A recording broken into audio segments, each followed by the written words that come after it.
जय श्री कृष्णा। आज एकादशी पर आइए सुनते हैं ग्यारस माता की यह कथा। हर माह की 2 एकादशियों का महत्व हमारे पुराणों में बताया जाता है। जो भी भक्तजन हर महीने आने वाली एकादशी का व्रत आरंभ करना चाहते हैं तो वह उत्पन्ना एकादशी से इस व्रत की श्रृंखला का आरंभ कर सकते हैं। उत्पन्ना एकादशी के दिन ही श्री हरि विष्णु जी ने राक्षस मूरसुरा का वध किया था, जिसके बाद उनकी विजय के हर्ष में इस एकादशी को उत्सव के रूप में मनाया गया था। भगवान श्री कृष्ण ने युधिष्ठिर को एकादशी माता की जन्म कथा सुनाई, जो कि इस प्रकार है।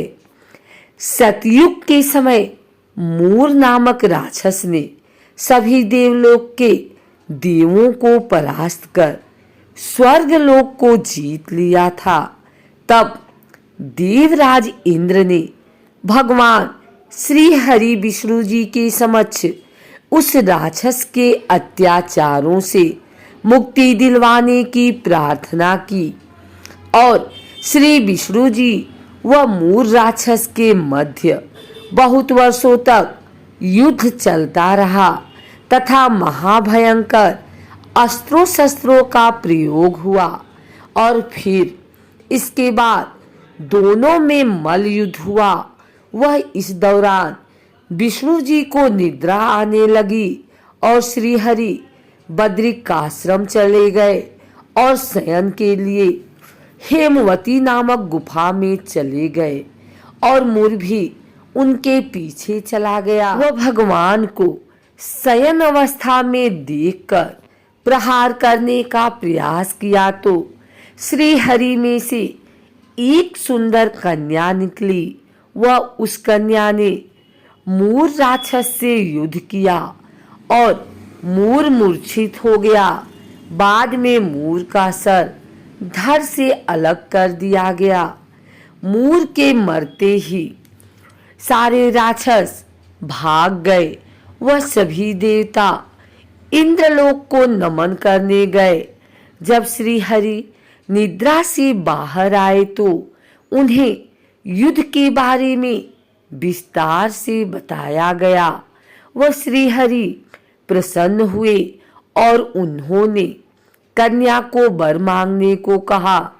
तब श्री हरि ने अपने में से उत्पन्न उस कन्या को उत्पन्ना नाम से घोषित किया और वरदान दिया कि कोई भी एकादशी तिथि पर तुम्हारा व्रत का पालन विधि पूर्वक करेगा तो मनुष्य के पापों का नाश होकर वह विष्णु लोक को प्राप्त होगा।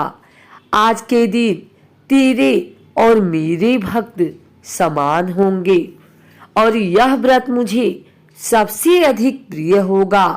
तभी से एकादशी को उत्पन्ना एकादशी के रूप में मनाया जाता है। वह एकादशी व्रत का पालन किया जाता है। एकादशी का व्रत दशमी की रात्रि से ही आरंभ हो जाता है तथा द्वादशी के सूर्योदय तक चलता है।